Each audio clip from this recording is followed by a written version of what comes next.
Viral ayah tak peduli anak dan istrinya tewas terjebak banjir, warga geram sebut istri ada di pengungsian. Viral warga Kampung Gumelar, Kecamatan Palabuhan Ratu, Kabupaten Sukabumi, geram terhadap seorang warga bernama Aang.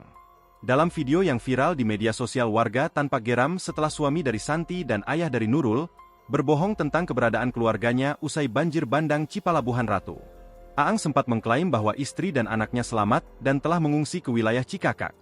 Bahkan pernyataan ini terekam dalam sebuah video yang beredar luas. Namun, pada Jumat, 7 Maret 2025, sekitar pukul 13.30 WIB, tim SAR gabungan menemukan Santi dan Nurul dalam keadaan meninggal dunia. Kedua korban ditemukan meninggal dunia setelah tim SAR melakukan pencarian korban setelah banjir melanda di Palabuhan Ratu, Kabupaten Sukabumi sejak Kamis, 6 Maret 2025.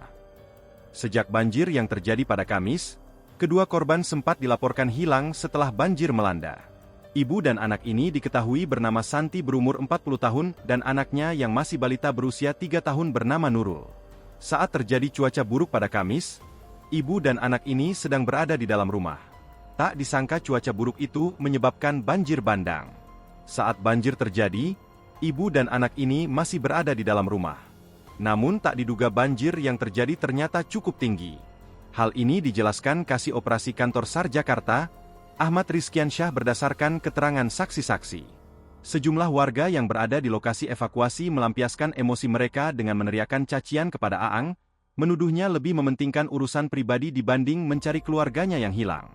Ketua RW 22 Kampung Gumelar, Reza, membenarkan bahwa kebohongan Aang telah memicu kemarahan warga. Menurut warga, Aang tetap menjalankan aktivitasnya di toko kelontongan tanpa menunjukkan kepedulian, sementara orang lain sibuk mencari korban. Beruntung, situasi yang sempat memanas berhasil diredam setelah pihak kepolisian mengamankan Aang guna menghindari tindakan anarkis. Saat ini, jasad Santi dan Nurul telah dievakuasi ke RSUD Palabuhan Ratu untuk proses lebih lanjut, tandasnya. Download Tribun X sekarang, menghadirkan lokal menjadi Indonesia.